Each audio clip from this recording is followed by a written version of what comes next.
Sports View London, boxing news from the capital city here with Eddie Hearn.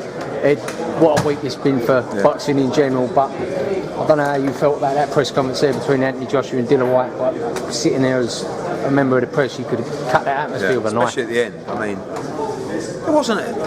It was better than I was expecting in terms of. The one thing I said to both guys today. Listen, I know that the media, especially you're much more respectable than likes of Quigg and Cassius, but what they want is they literally want the guys rolling around on the floor. We've got a code of conduct to follow, and I think generally they did okay. There were some nice words exchanged, funny at times. When they were having the head-to-head, it was a little bit. The thing is, with these kind of situations, they can turn like that, and when they turn, it turns at speed, and before you know it, it's all over the place. It's like a tornado. You know what I mean? So I'm glad to get that out of the way. Now we're going to go to Sky for the gloves are off, which, again, that's another hurdle to overcome. Do you, as a promoter, obviously promoting your brand, does that worry you? Yeah, you're going to have it's not just my brand; it's Anthony Joshua as a brand. Sky, he won't allow himself to do. But you got Dylan's not an idiot. At the same time, he knows what he's doing, and also he doesn't want to bring the game into disrepute. But it's personal. Do you know what I mean? It's not just a fight for the British heavyweight title. Although they want to win the titles, it don't really matter. And Anthony can play his PR savvy role. Fight, move on. No. This show is called Bad Intentions for a reason. And the reason being is they've both got bad intentions in this fight. They don't just want to win the fight. They want to do much more than that. Do you like the rawness of Dillian Whyte? You've got Anthony, who's an Olympic gold medalist. He's media trained. Dillian Whyte comes in, but you raw can't as an take elements of someone away. So Anthony Joshua, he hasn't been PR trained all his life. Do you know what I mean? Before he was even around PR, he wasn't the nicest person in the world. He has spent his life trying to be a good person, but deep down within is the person that you don't necessarily want to be around.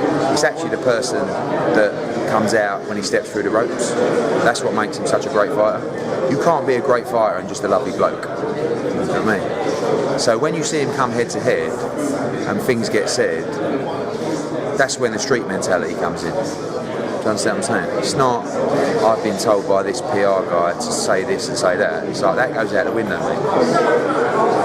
You're disrespecting me. You're looking me in the eye, and that's when, and then all of a sudden, and that's why I'm saying it changes like that. Because no one will allow the other person to take liberties. So you just got to balance it, and it's just, it's interesting to do it because, Anthony says all the right things. And then when they come head to head, when he said, Dillian said, your heart's beating so fast.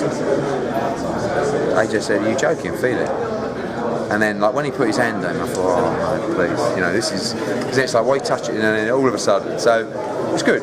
This is a great fight for British boxing, and we have to keep the code of conduct. We've done it so far. There's a long way to go. Does it excite you?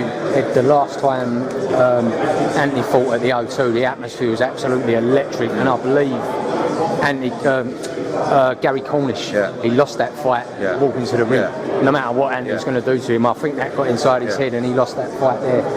Do you think maybe we'll see a similar thing with Dillian? No, I don't. I don't think Dylan's going to bottle it. I don't think he's going to get nervous. I think the way that Dillian Whyte doesn't win the fight is that he's not good enough. That's the only reason. This is a guy, he's invested in himself, he's gone to the Kronk, he's got Jonathan Banks, he's out with Klitschko. Do you know what I mean?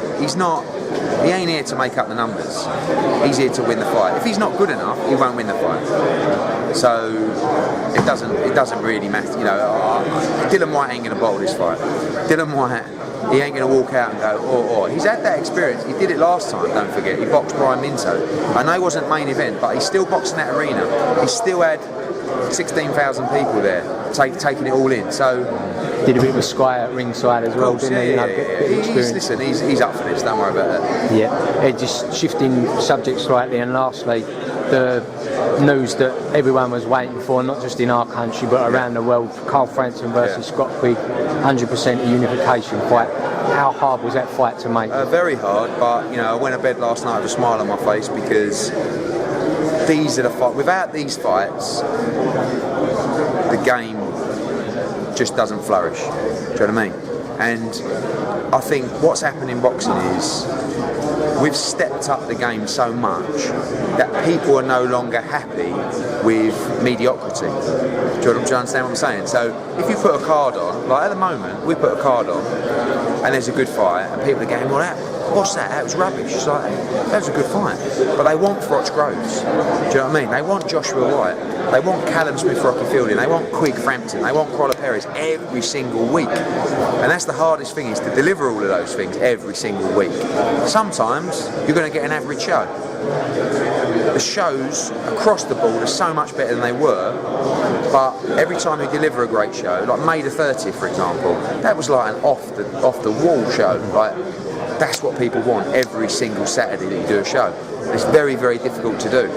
And it always brings in the argument of pay-per-view, and you can't, you know, to make certain fights, you can't do it on a Saturday night fight night budget, you know, and that's just pure honesty. So you have to work, like any business, within your budget, trying to make the best fights you can with the numbers you've got. Sometimes the fights are average, sometimes they're poor. Tony Jetta against Eubank was a big disappointment. Although it was a great show and he created headlines and this, the opponent wasn't good enough. Callum Smith against Rocky Fielding on Saturday is a wonderful fight for British boxing. Probably big fight of the year. Crawler against Perez, Murray against Abraham, brilliant.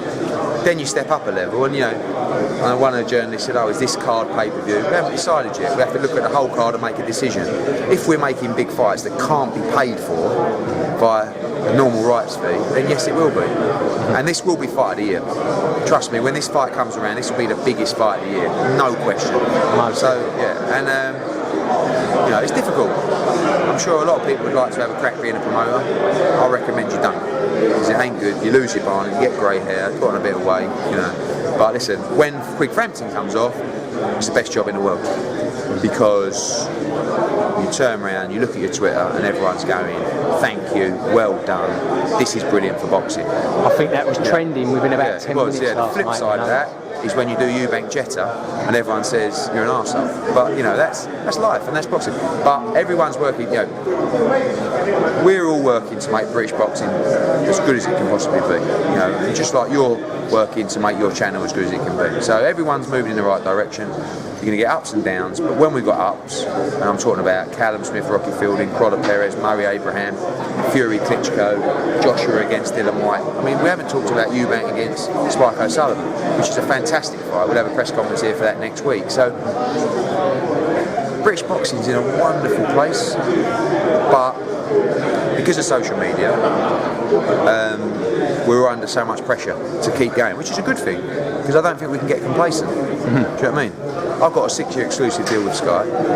I'm not the type to get complacent, but probably without Twitter, you know, you're not necessarily getting it. And I don't think all the feedback is normally honest feedback, but you're still getting it.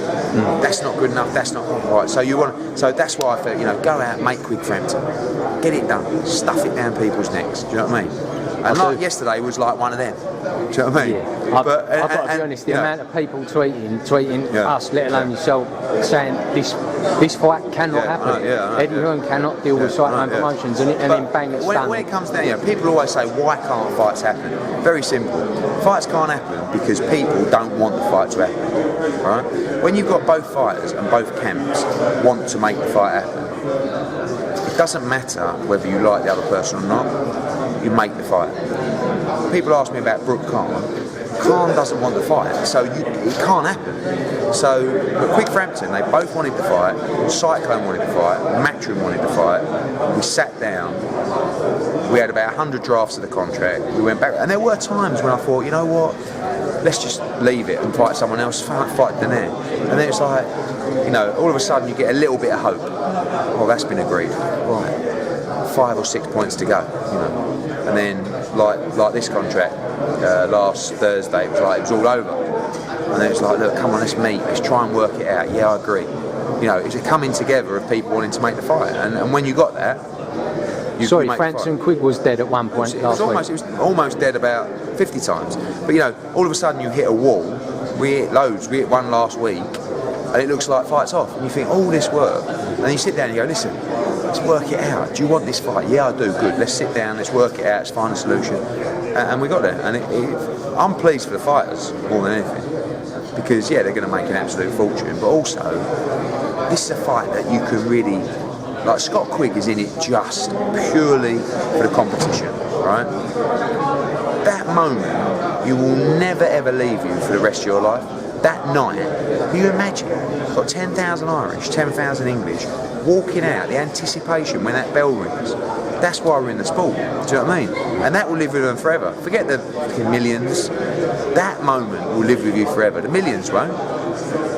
Might do, but it ain't about that for Scott Quigg. And Frampton the same. You know, I think Quigg has a greater competitive instinct, in my opinion. But Frampton wants the money, but Frampton also wants the fight, you know, and he wants the occasion. And that's why, for both fighters, when you wake up and they're going through their Twitter this morning, they must be going, wow, this is huge. And it's probably, I thought it was a massive fight, it's even bigger than I thought it was, seeing the response. And the thing, you know how big it is, the WBC convention at the minute, when you've got Leo Santa Cruz dodging a million media questions to say, I want the winner of Frampton-Quigg. Yeah. You know, he's fighting the division. Yeah. Bar none. Eddie, thank you for your time. No worries. Appreciate it. Thanks, Ed.